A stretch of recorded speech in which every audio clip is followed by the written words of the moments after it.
Cowes on the Isle of Wight is host to the British Powerboat Festival, a great maritime event which this year is celebrating the 50th anniversary of the Torquay Cowes race. Now, this was the brainchild of your father. Just tell me a little bit of history about the race. Well, in 1961, there was very, very few boats of this calibre. A number of people built boats especially for the first powerboat race in Europe, which was the Torquay, obviously, and the breed has improved over and over again as the years have gone by, and here we are in the 50th year, where, extraordinarily enough, the average speeds achieved today about 3 times what they were in 1961, and the course length is almost doubled. So you can see how this race has made such a difference to production boats and also out-and-out competition boats. Your father, Sir Max Aitken, he obviously had a love for powerboats. Well, I think that he was always on for a new sort of sport. He enjoyed motor racing before the war. He then took up sailing after the war, and then he was at a sailing race in Miami when he happened to be there when the 1959 Miami-Nassau powerboat race took place, and that gave him the inspiration to do something similar in Europe, which had never been seen before. So 1961, the Torquay was born. Tommy Sopworth, the legendary racer who was in the first Torquay Cowes race back in 1961 on the very boat here, Thunderbolt. Absolutely. Tell me, what was that first race like, Tommy? I thought it was bloody rough. We swapped the lead several times, which was great fun for everyone else, but not for me. Tommy, how many boats were actually running in 1961? How many competitors? Not sure that I know the accurate answer to that, but I think it was early 30s. 32, 34, something like that, of which I think 19 finished, which is quite a high proportion. What does this race mean to you here in its 50th anniversary today? I'm enormously proud that it's been running for 50 years. It's the oldest consecutively run event in the world for offshore powerboating, and I mean offshore rather than inshore racing. And it means that really we have a unique event here in Cowes that hopefully will keep going for the next 50 years. And of course there's a huge international following for it, isn't it? Well, I think there's 8 nations represented here today, which is pretty good in the sort of economic times that we're living, and so we're very proud of that. From the very first event, the Torquay Cowes race captured the imagination of racers all around the world, and each year more and more wanted to take part. And now the entry list and the boats themselves have come a long way.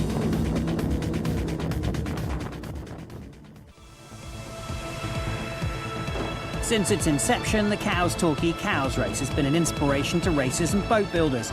But that's not where the influence has stopped, as other endurance races have been born from it. And in 2 years' time, the Round Britain race is going to be taken to a whole new level in what will become a 3-mode race. Neil, the Round Britain powerboat race has been famous for years and run for years. Why are we adding in the cars and the planes as well? Well, it's a sizable event as it is, but it turned out from a commercial sponsorship angle that they actually wanted something even bigger. And so they said, if you can deliver something big, then we're interested. And so we tripled the size of it, added in the planes and the cars in 2012, which will be a fantastic British event in the lead up to the Olympics. Are they all racing each other at the same time? They're all racing obviously different routes. The route is slightly driven by the boats. We've got 11 venues around the country that we're going to, and at each venue in the evening the boats and the cars and the planes will all meet up. Exciting prospects for the future, but for now in Cowes it's on to the first UIM Marathon World Cup race for the crews, and that's the Cowes 100. You've got the 100-mile race today for the Harmsworth Trophy. Have you ever competed in the Harmsworth before? I haven't, no. I'm quite excited about the prospect, and I think it's going to be quite interesting. Yeah, the weather looks dodgy. The weather looks very dodgy. I think it'll be down at the far end of the course, a lot rougher than we all anticipate. Although I've had my spies down there and they say it's good at the moment, so really? We'll see. With all the teams and the boats ready, it's time to head to the start line. And we'll be doing that after the break.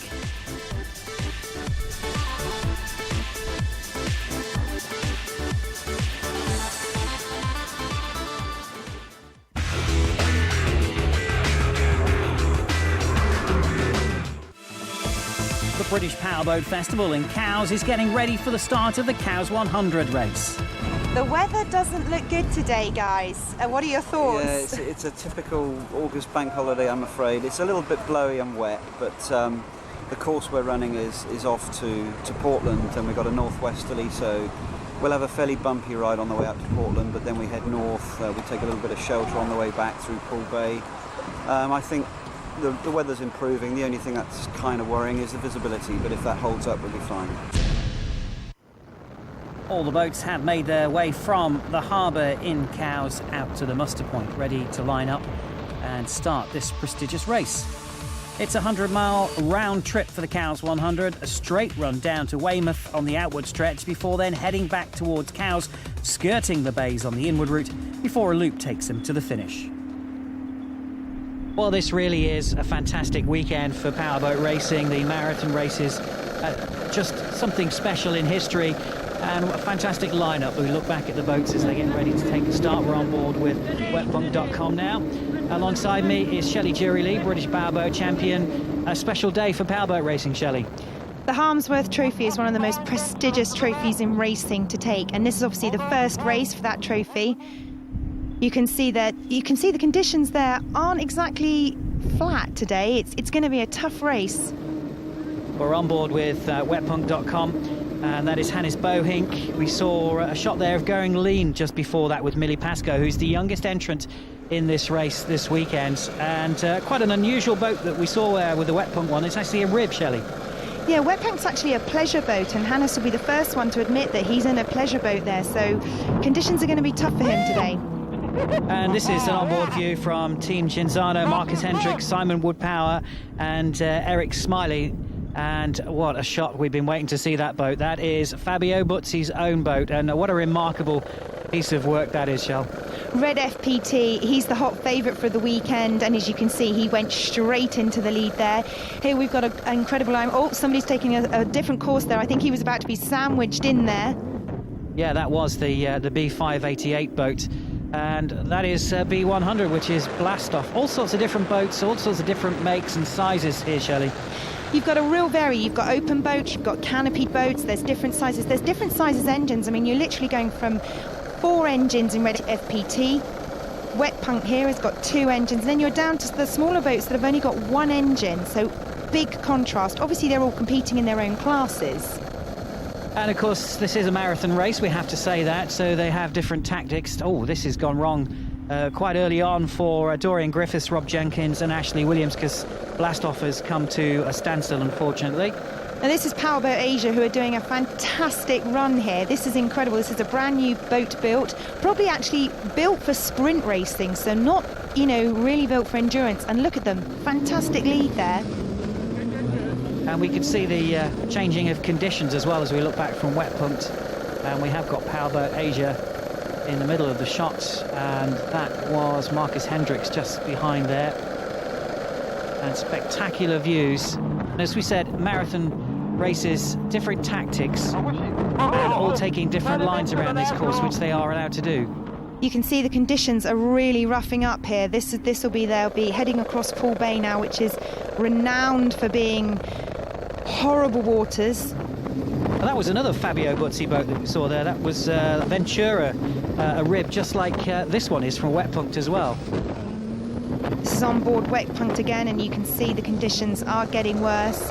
Now this is a completely different type of boat again. This is Fury, canopy boat, Vigan Javian and Gareth Williams. Not the first choice I would have thought for endurance racing. No, mainly built for sprint racing, but as you can see, they've got that boat balanced and are working well. You can see Marcus there on and off look at him, on and off the throttles all the time. This is tough conditions for these boats. And of course, not strapped in at all, where we saw V and Gareth in Fury there, seated and strapped in, but these guys are completely open, aren't they? Completely open. They won't be strapped in. If something goes wrong in this type of boat, you do want to be thrown clear. Red FPT again, they won't be strapped in there, but look at the air they're getting. Now this is a big boat. So we get some idea of how the race is starting to span out now with Red FPT. Not surprisingly to see that in the lead. Powerboat Asia second, and then Caracol we have in third place. Just stunning. The design of that boat, just so unique. And like you said, 4 FPT diesel engines in there, 2,400 horsepower. And the wing there was put on for stability and to give the boat a little bit of lift and get it up and out. And seems to be doing a good job today to me. Fabio Buzzi's always just pushed the extremes of boat design, hasn't he? He's just you can tell a Fabio boat from a long time away. There's actually quite a few boats in this class that have all had the Fabio touch or been Fabio designed. There is Powerboat Asia event, Martin Lai. Oh, and that's our first view of Hot Lemon. That's David Deacon, Mike Deacon and Graham Furman. A couple of diesel Yanmars in that boat, but they look to be going fairly well. That's another rib. Scorpion ribs are renowned for endurance racing. Very, very good, stable boats. We've got swipewipes.co.uk here. Excellent boat. Nick Gilly, John Fuller. Now, this is half the size of what we're looking at with the Red FPT, doing the same course in the same conditions. And I guess with the conditions changing all around, that's going to sort of play into the advantage of some boats more than others at different times. So Red FPT. There is steering, but there is no power, and there is a lot of play in the steering. Well, that's a problem we've got for the B558. Marcus Hendricks in problems, Shelley. Yeah, from what he's saying there, it sounds to me that he could have lost steering fluid. Now, that's going to be a big problem. That's going to make that boat nearly unbearable to steer, and in these conditions, that's a problem. Well, unfortunate to see problems for them. Powerboat Asia event, we've got in second place Caracol in third place. Another Fabio Buzzi, 48-foot with 1,300 horsepower of engines. And pleased to say that Marcus has got that boat going again. But if they have no power steering, like you said, that's going to be hard work now. Yeah, the driver's got a big problem there, and he's going to be really struggling. Thank goodness it's not many corners in this course. Well, obviously they managed to work out what the problem was and have decided to continue, which is great news. And we're on board with Wetpunkt in sixth place, Hannes Bohink, great powerboat racer and a big supporter of Fabio Buzzi design boats as well he is. And that's probably the most unusual rib I've ever seen. Look at that. These are big seas and they're getting worse. Now, what's going to be going through these people's mind is that this is the first race. They've got the Torquay Cows race on Sunday. And we've got another problem there. I think that's Fury. Yes, it is. B110, V. Ganjavan and Gareth Williams have come to a standstill, unfortunately. And here's Going Lean 2. Yep, Millie Pascoe, as you said, the youngest competitor. She's 18 years of age, this young lady, and she is fighting out there and doing brilliantly. She's got a veteran racer behind her who's quite young now, Charles Williams Hawkes. He's very experienced. Now we're on board with C12. The C12 class, this is Beretta, Jean-Pierre Niels and Thomas Van Dam. And they're struggling in the conditions, I think, Shelley. Yeah, this looks tough. And trying to keep it balanced, the driver will be... Ouch! Oh, now that's going to hurt. It's even knocked the camera off its side and they've come to a standstill there. That would have been a big bang. So obviously caught by a wave, it looks like. As we see Fugitive, this is Stuart Wiley and Francis Whiteley in a 9-metre Shakespeare, and that's going to be tough work today, I would say. Oh, yeah. These are outboard engines as well. Yeah, this is probably our first outboard boat. This is carbon neutral. Again, they're just taking it steady, keeping it going. This is what endurance race is about. You've got to finish to get the points. It's no point going flat out in these conditions. Even Red FPT here, you can see they're going not too fast. This is a Pascoe rib. This is another lady driver here, Mel Hutton. 9-metre Pascoe rib. Looks like lost a little bit of trimming off the side, but that won't damage them too much, I wouldn't thought. And here we see this boat. It does look quite stable at this part of the course. Like we say, conditions changing all the way, but 4 engines, just awesome power. That must feel fantastic to be behind the throttles of that machine. Yep, I wouldn't say no to that one. And here's Fugitive. This is Stuart Whiteley. They're doing quite well there because that's not a particularly long boat. But look, oh, they're enjoying themselves. They can even give us a wave. Pushing through the waves, so we're back to Caracol, and again, a bit of air underneath this boat. Another great boat, and a lot of work's been put into some of these craft over the winter to make them be ready for this race. Here we've got My Pleasure with Gordon Compton. Now this is our smallest boat in the whole of the fleet, smallest engine, and still battling through. But Gordon's done many endurance races, great competitor of the Round Britain race, and he's just picking his way through it.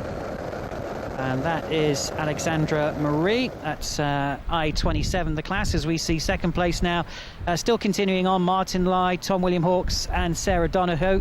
This boat is doing brilliantly well. The team are in second place. They have 2 engines as opposed to Red FPT's 4 engines. And Martin, a great powerboat enthusiast, loves his racing, just loves being on the water. There's third place, that's Caracol, Mario Invenizzi and Peter Dredge. That's a 48-foot Fabio Buzzi, a couple of diesel engines and that 1,300 horsepower. Still an awesome amount of power. Nice overhead shot of Power Asia as we go back to Caracol. Fantastic. Now Caracol, Peter and Mario are actually strapped into that boat as well because they've got a semi-canopy, so they'll be in harnesses as well. Very little vision out the back of the boat, in fact. Looking good in the water, nice straight line. You can see the distance that they are behind the leaders in the race. That looked like 45 boats as we come back to Red FPT. Fabio Buzzi is just going to be loving this today. The conditions now will be perfect for him. He'll be running at least 100 mile an hour, if not more, 110. And just wonderful. This is what powerboat racers love and live for. They love the rough stuff, but this is just fantastic when you can just run flat out. And back to another one of the same man's boats, Caracol, just skipping through the bay. So much history with this FPT powered boat as well, Shelley. Yeah, all of these boats have been restored over the winter and brought back out to take part in this prestigious race. A lot of work has been done over the winter months, and I think that's all going to show a lot on Cowes Torquay Cows race on Sunday. Just rounding her spit here, so they're coming back into the Solent now, so they can see the finish line in sight. Powerboat Asia still going brilliantly well. Yeah, and they're in second place, something like 15 minutes behind Fabio Buzzi as he comes, and he's heading now towards the finish line. And like in the Solent, as you said, Shelley, and plenty of boats, plenty of activity in this area still.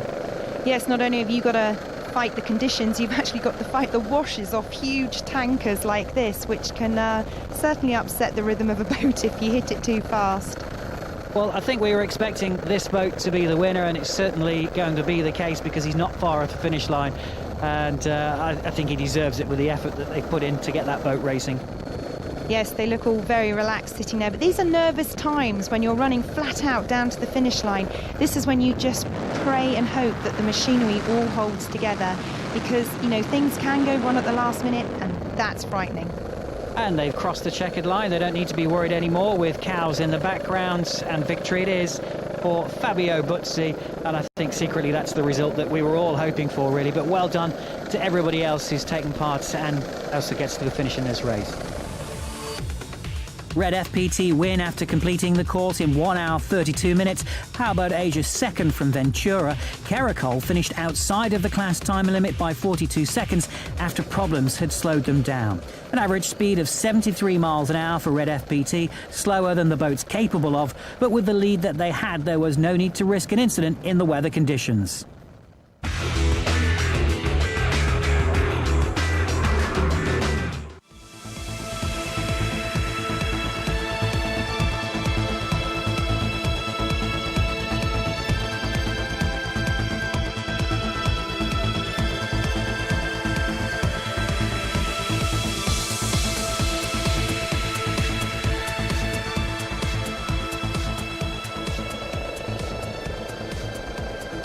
Cows in the Isle of Wight and at the British Powerboat Festival. The Cows 100 race has just finished and has been won by Red FPT in just over an hour and a half. Fabio Buzzi, a legendary racer. How was it out there today? It was wonderful to be again on a race, to lead a race from the start with a 25-year-old boat and with a 67-year-old driver and 2 young and clever people and 4 incredibly good engines that I'm very, very pleased that they was working in a wonderful way all the time. OceanDragonRacing.com, second overall. That is an amazing result. Martin, what was it like out there? It was great, and we had a mixture of seas. We went through some rough and went through some flat. It was a great race. Really enjoy it. And did you have FTP in your sights all the time, Sarah? They disappeared after a little while. I mean, we were in the lead for a little bit, and then they caught us on the long leg and then shot past. But they have got 4 engines, so we've got 2. But it was great out there. It was such a good race, wasn't it? Awesome. Really good. Yeah. Now, Tom, you're the navigator. Yep. This is a pretty hard race to navigate. It was all okay. Yep. Sarah drove very well, and the boat just performed amazingly. Martin on the throttles was fantastic. Marcus Hendricks would be forgiven for a while for thinking his race was over, but the team delightedly did make it to the finish. Winners of class, brilliant. The boat looks fantastic, the engine's in perfect nick. What about the crew, Marcus? We could have been slightly faster. Okay. Upwind without power steering, and we couldn't steer the waves anymore. So downwind we could go fast, but it was a bit funny when the steering needed real manual power to fight back the seas. And Simon has blisters all over his fingers. And for the first day in this boat on such a real day, this was a marvelous job. Simon, what were the conditions like out there? It felt horrible back here on land. It wasn't too bad. The start run was good, and then we went down to the first turn mark and it got a bit rough then, and we kept with Chaser for a time, and then it just got rougher, so we dropped back and we sat behind them, and it was okay, I think, until we got down towards Portland, and there it was pretty horrible. We turned round into the wind and it got a lot better. You look shattered. How was it out there? Outside of Portland Bill it was very rough, very, very rough. So the race put with the ballast tanks and all these things, they went much quicker than we. But a pleasure boat is never a race boat.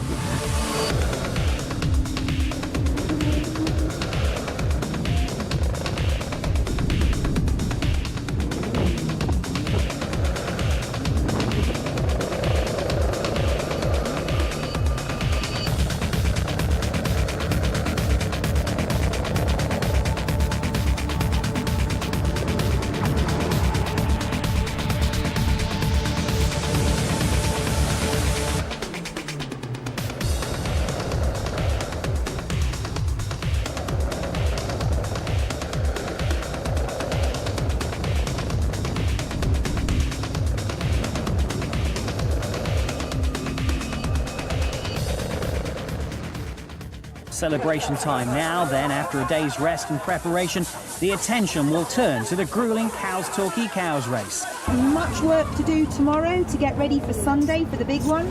Well, we don't know. We had some small problem on our second boat that is using 2 experimental engines, and the boat was number 2, and so we are very unpleased that we had this problem. They are trying to fix. It seems the fire extinguisher was starting, and there was a lot of powder into the engine room. They've done a disaster. The fire extinguisher went off during the race? Yes, that's it. No. So they have a very stupid problem, and I'm sure they are trying to fix, and they are still on the race. Powerboat Asia event were confident that all they'd have to do was general maintenance. The prospects for Sunday, have you got much damage on the boat? Any work to do tomorrow? We haven't looked through it yet, but I'm pretty sure there's not much damage there. So we just go to check everything through and make sure everything's okay, and then looking forward for Sunday again. With the crews ready and the boats in prime condition, it was the countdown to the 50th running of the Torquay Cows race, the second of the UIM World Cup marathon races. As well as racing for class and overall positions, the teams will be competing for the prized Harmsworth Trophy, which is awarded to the team with the fastest average time in the Cows 100 and the Torquay Cows race. And the trophy was first presented in 1903 and is steeped in history. With a huge crowd to send them off, it's a highly impressive sight as the boats head out to muster in the Solent, ready for the start.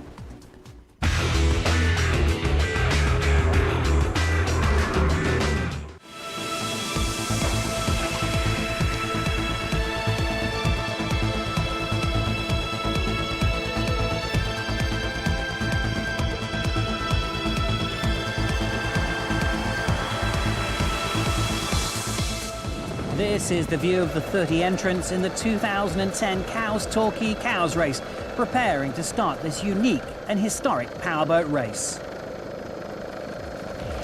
50 years of history, in fact, for the Cowes Torquay Cows race, and notable change in the crewing for the Powerboat Asia event crew, because we got Miles Jennings taking the place of Sarah Donoghue this time, and good to have Miles in the lineup, as it is with all these other fantastic powerboat races and enthusiasts, as well as this great lineup of boats, which we look forward to something stunning and very special today as they head out, mustering, taking their lineup ready for the start of the race.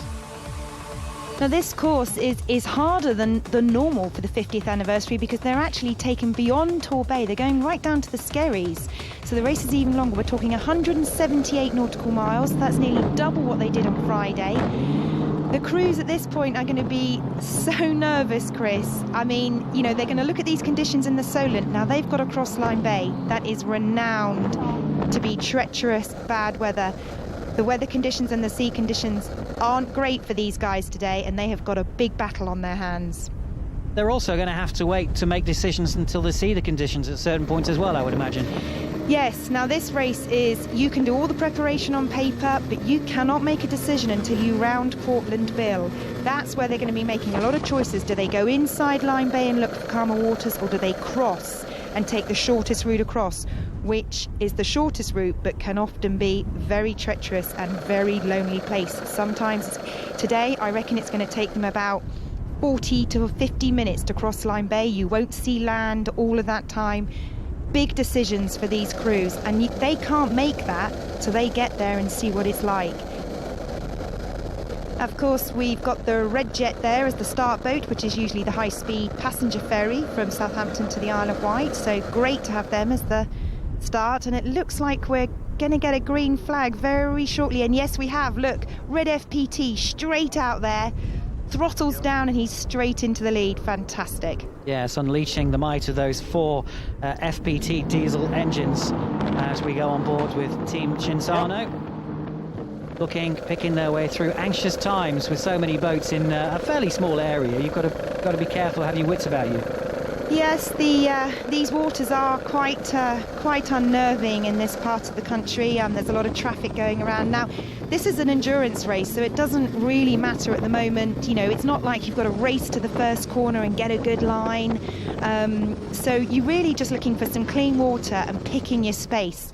You know, these guys have got at least 3 to 4 hours racing in front of them. They need to just take it easy, and it's an endurance race, and they've got to remember that.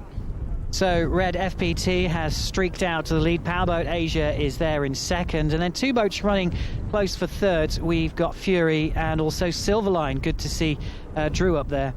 Yeah, now there you've got 2 canopied boats there, and they're used to sprint racing. They're not built for endurance, these boats, so they're doing great up there. You know, in a canopy in these conditions, that's a little bit unnerving.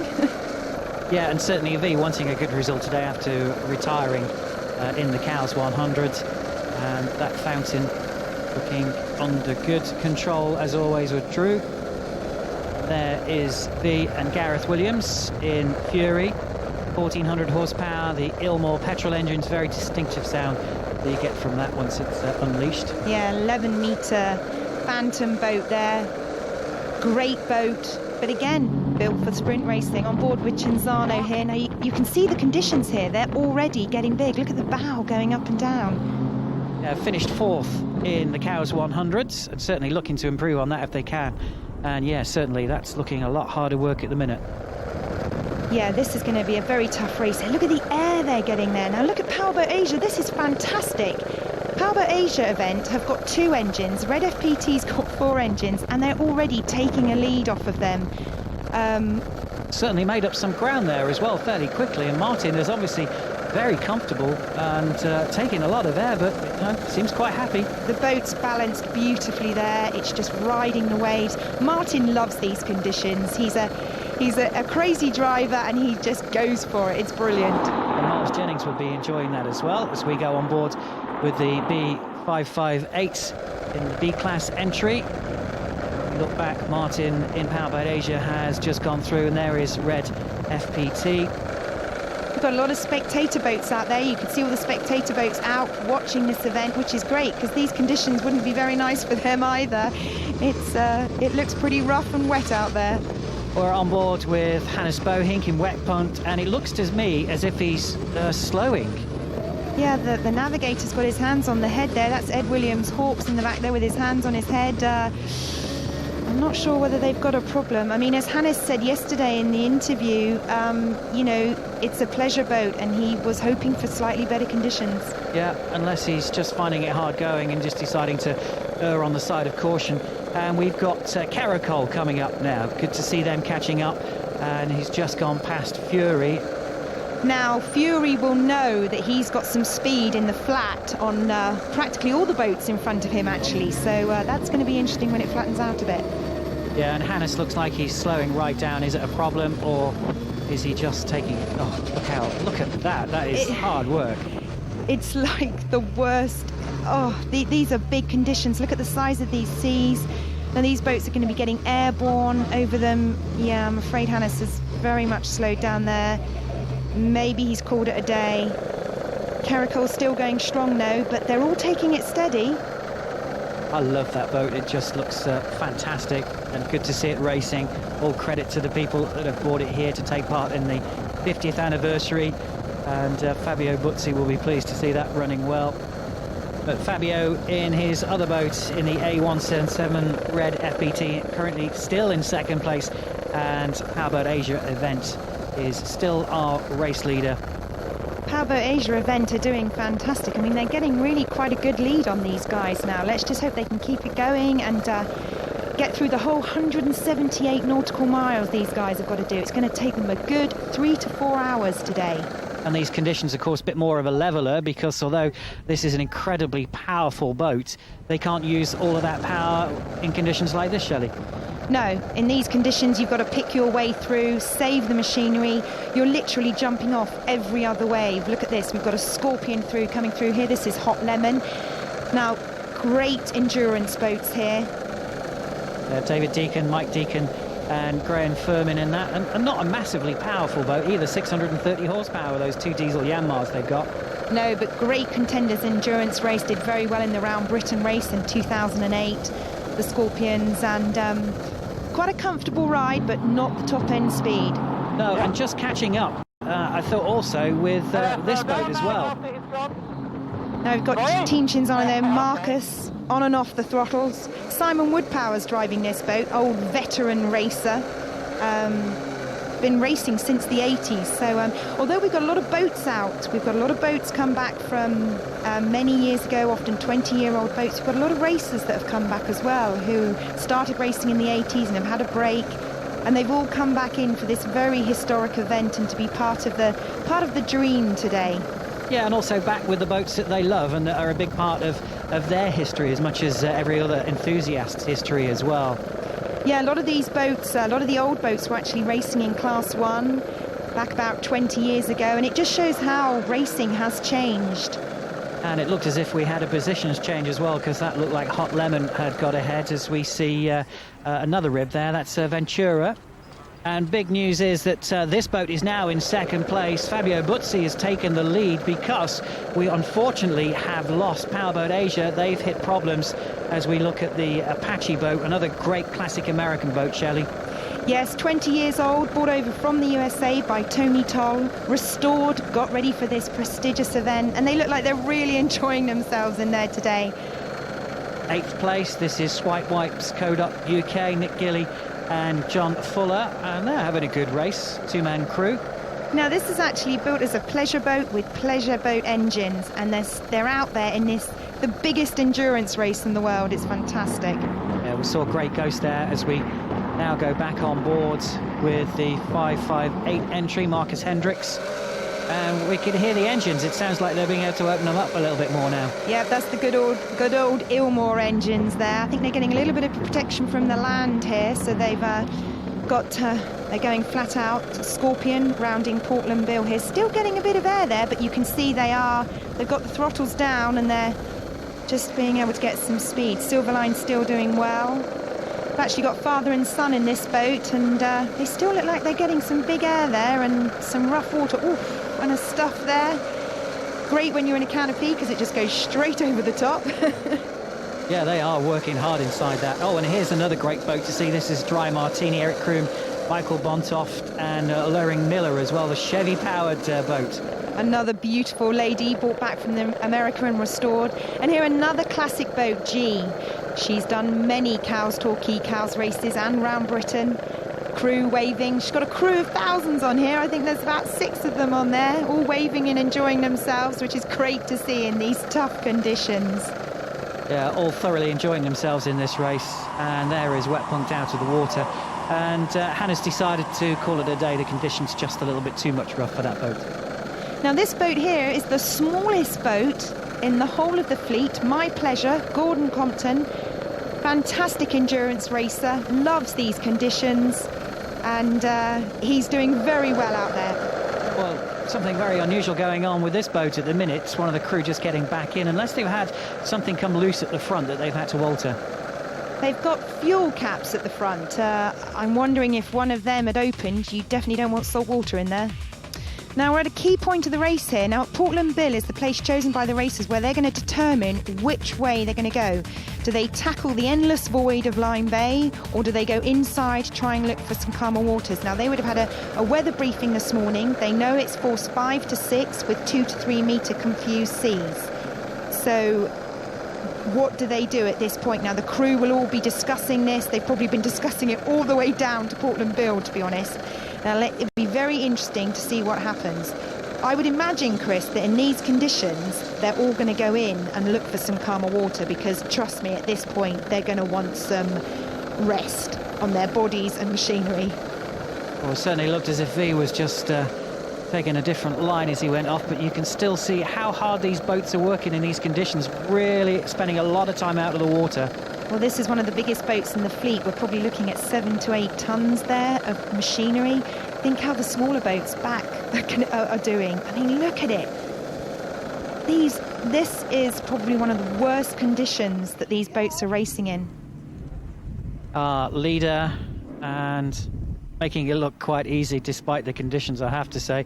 And the others still chasing behind, still hoping that they can catch up. And there is Caracol. Now that's interesting. Look, we've lost a life raft there. You can see the cord holding it. So Caracol has lost its life raft. That's how rough the conditions are out there. Now these guys have got very limited vision. They're in a canopy. They're strapped into a harness, so they probably don't know that's happened, to be honest. Yeah, they're too busy looking forward to look behind them at the minute. And Caracol looking fantastic. Now we have got some slightly flatter conditions here in Torquay. Red FPT heading right into it there. And listen to the Ilmores there. Oh, what a great sound. And they'll be flat out. They'll be running about 100, 110 mile an hour there. And they're actually in 3rd place, which is fantastic for this boat, which is not built for endurance racing. Caracol just rounding the mark there in Torquay in 2nd place. And this is, I think, a good result, a good day for Hot Lemon in 4th place. I think they'll be delighted with that. Yes, they will, because as we said earlier, they have got near enough, nowhere near the speed of these top boats in front. And the engine's wound up on this boat as well. Marcus straight ahead and gunning for those that he can try and close the gap on. They've done a fantastic restoration job on that boat. It looks gorgeous. Yeah, and they'll keep the pressure on as much as they can. They'll be looking ahead and have a target ahead if they can to try and close the gap down. And again, picking those conditions later on is going to be key. Back to the Apache, which we have in 6th place, and that's a good performance for Tony Toll. Very good. Another restored boat from the USA, as we said. So to just keep going in all of this, these conditions, and for this kind of mileage, 178 miles is wonderful. See the spray coming up at the back of Silverline, and the 2 Silverline V8 petrol engines have been unleashed in that as well, while they can do. As we look down to see our race leader, and it's quite a lead now for Fabio Buzzi, Emilio Riganti and Simon Powell in red FPT. Yeah, the boat looks like they're running well, but look at the crew. Look how they're being thrown about in there. And that's Caracol in 2nd place, Mario Infinizzi and Peter Dredge. Now, one of the toughest things with this race is that you get to Torquay, you get some flat, well, they've been right down to Skerries, and of course they know they've got to all fight across Lyme Bay again. This will be our first outboard boat, carbon neutral. As we go back to our race leader, Red FPT, and you do have to wonder what might have been the situation if Powerboat Asia had been able to continue. We do know that they picked up some damage, they are okay, and are heading back under their own power, but made life a little bit easier for those guys. Yeah, I guess Red FPT will now be looking just for the finish. There's all the crowds waving off of Portland Bill there, watching this prestigious race. And there is boat number 8177, Red FPT. The FPT comes from Fiat Powertrain, those 4 fantastic engines at the back of that, 6.75 horsepower each, 2,400 horsepower. As we see Caracol in second place. I think they'll be pleased with that, Shelley. Well, at this point, home is in sight. Now, this is interesting. We're back in Torquay here, by the looks of it.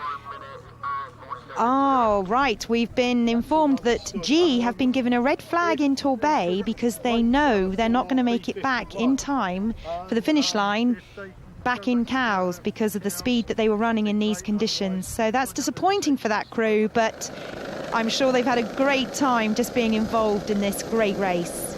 Well, we're back in the Solents with our race leader, and Fabio Buzzi is heading towards the end of a fantastic weekend because it's going to be winner both races. It just goes to show what types of different boats we've got in this great race today, because you've got G, who's in Torquay, who's been red flagged, and then you've got Red FPT, who's already back in Cowes near to the finish in the Solent. So it's just one of those wonderful races where you can have any boat of nearly any size, any age, all taking part in one great Cowes Torquay Cowes race. And the finish line will be very soon in sight for Red FPT. Fabio Buzzi has made a triumphant return, and what a great year to do it as well, in the 50th anniversary. And Caracol heading up for second place. And I think no matter where they finish in this race, everybody, Shelley, can just be really delighted that they made it to the finish line and taken part. As I've said before, it's the hardest endurance race in the world. To finish is an achievement in itself.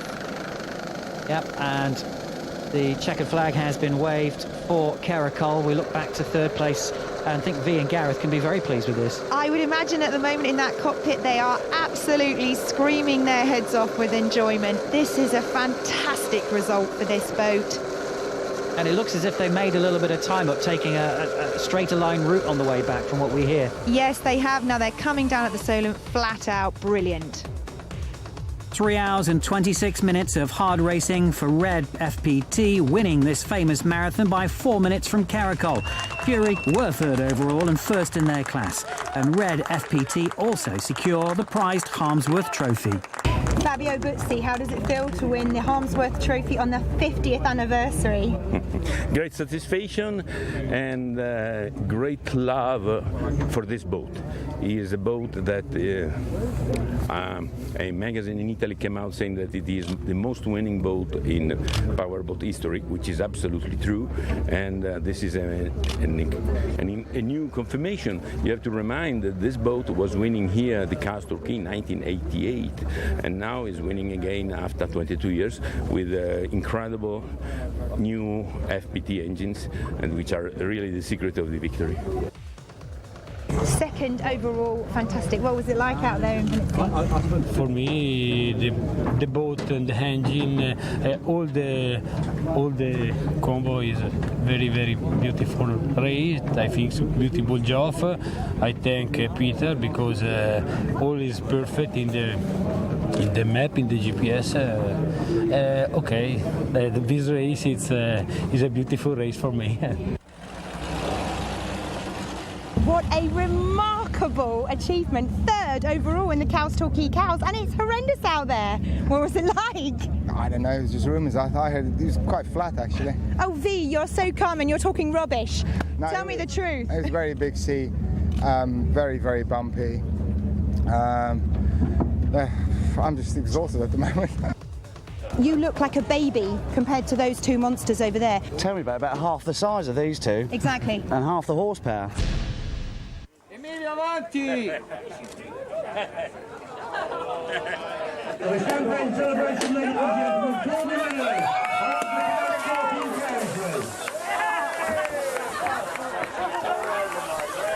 The legend of Fabio Buzzi continues with a dominating weekend at the British Powerboat Festival, winning both of the UIM marathon races.